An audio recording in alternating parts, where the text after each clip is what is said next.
Hey, do you get a little twitchy when things are out of place? Have you shown up to every vacation with an Excel spreadsheet for all your activities? Yeah, no, I would love to go with the flow, but like what time does the flow start? Well, congratulations! You might be a Clockwork Soul Sorcerer. But what is a Clockwork Soul Sorcerer? Well, break out the shelf organizers, don't forget to jot down an appointment for the next dungeon crawl, and try to tamp down that Type A little bit, because it's jungle out there, disorder and confusion everywhere. No one seems to care. Well, I do. Hey, who's in charge here? Have you ever dreamed of a world where everything had a place, every rule had a reason, and every person had a purpose? A place where the chaos of world-ending desolation, the rise and fall of empires, or even menial annoyances like cart traffic jams had an A, B, C, and D solution plan. Gone would be the days of random chance, unexpected surprises, or spontaneity. Doesn't that sound fun? What do you mean, no? But you're scheduled for fun today from 1 o'clock to 1:15, so I don't get the problem.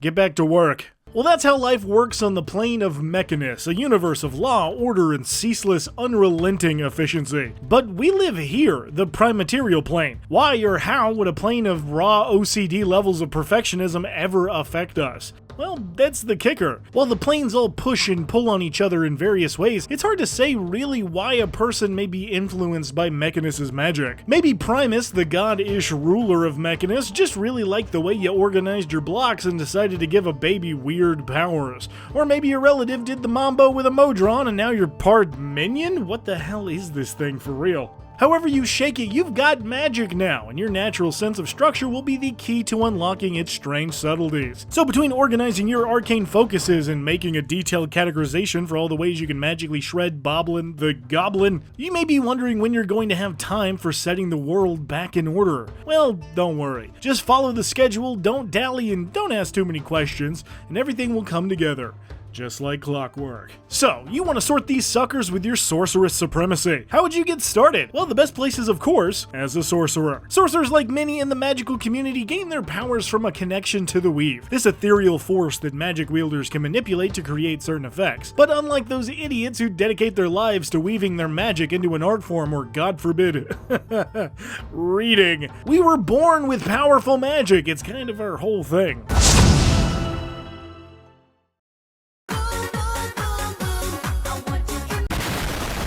So that gives us a little spellcasting, and while we don't need to carry around a spellbook, we might as well use a day planner as our spellcasting focus, because our spells will be all about maintaining what's right and proper. I will have order.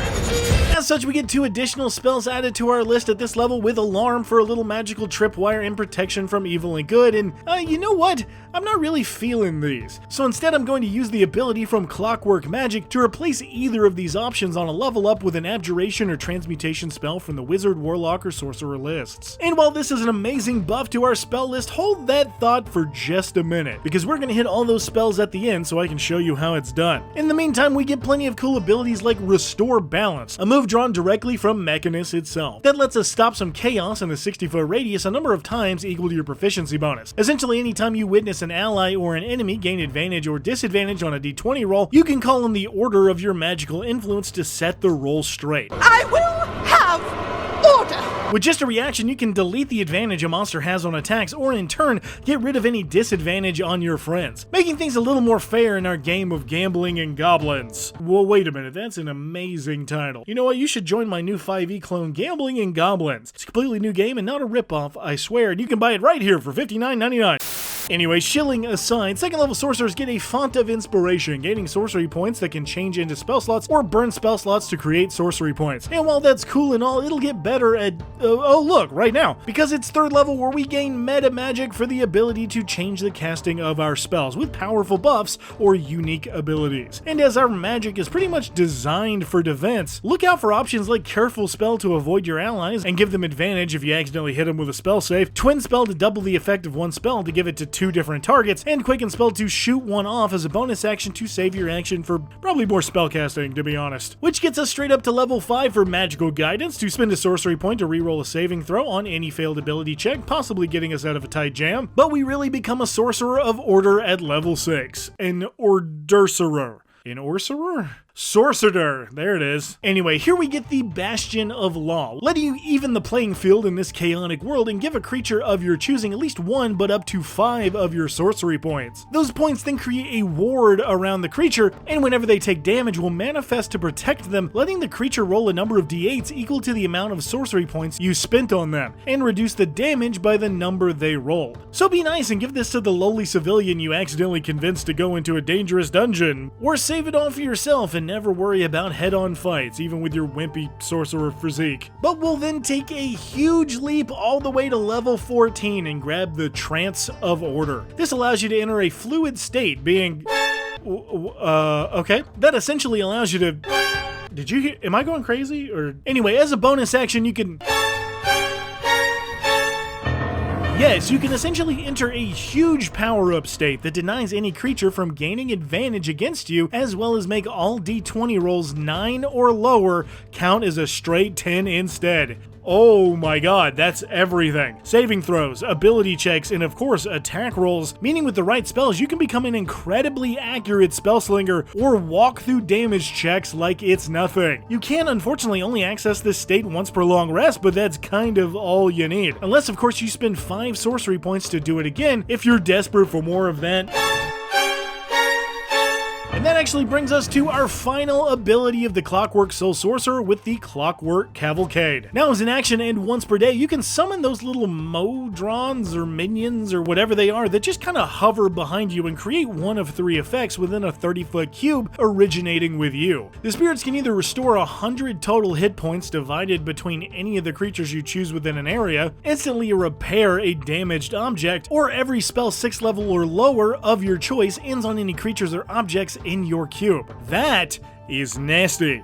In high-level fights, combining this ability with your Trance of Order means you can basically walk up to the baddest of bad guys and just turn off their best gear, or save allies from domination spells while maintaining any buffing spells you or other party members have active. That's amazing. So what are those spells exactly? Well, like I said before, you can go with the spell list provided, or replace one of those extra spells as long as they come from the Wizard, Warlock, or Sorcerer list, and are of the Abjuration or Transmutation schools, and while this list is fine, I think we can do better. So instead of Alarm or Protection, why not Sorcerer staples like Shield or Magic Armor, the latter of which you can twin in case there's another squishy caster? Or what about Armor of Agathis to switch things up and gain even more protection for taking damage? Aid and Lesser Restoration are boring. What are we, a cleric? What about Arcane Vigor to heal ourselves, Kinetic Jaunt to get out of dodge, or Rope Trick, which we can double the duration of with Extended Spell? Dispel Magic can stay, but instead of protection from energy, why not Counter Spell or a twinned...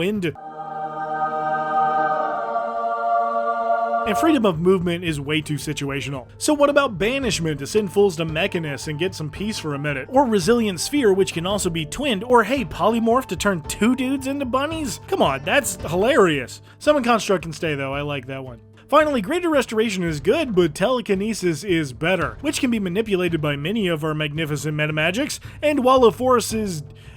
that one's cool, I like that one. But that would just be my list. You can substitute anything on these lists from level ups, and I think that's an amazing buff. Basically just 10 extra spells for a sorcerer is huge. But I guess that's it on the oh, yeah. At 20th level, we get Sorcerer's Restoration, or regain 4 sorcery points whenever you finish a long rest, and it stinks. Anyway, does the Clockwork Soul Sorcerer click the old ticker? This subclass is sneakily strong in ways that might not be obvious at first. For starters, the ability to switch in your favorite spells from the Abjuration and Transmutation schools make for a much more versatile caster than most sorcerers, while still maintaining the thing you do best, defense. Kind of like the Abjuration Wizard, I guess. You are geared toward creative ways to keep yourself and allies alive, and being smart about how you use abilities will be a major plus to your experience. For example, using your Bastion of Law on a weak wizard is great, but slapping it on a barbarian will make those d8s go twice as far. Trance of Order is an amazing defense buff, but also makes cantrips that have good effects like Ray of Frost pop off much more often, which you can also twin or quicken an action spell to cast both in the same turn. Even Restore Balance is good, basically making sneak attacks against you a thing of the past, and combining this useless with silvery barbs,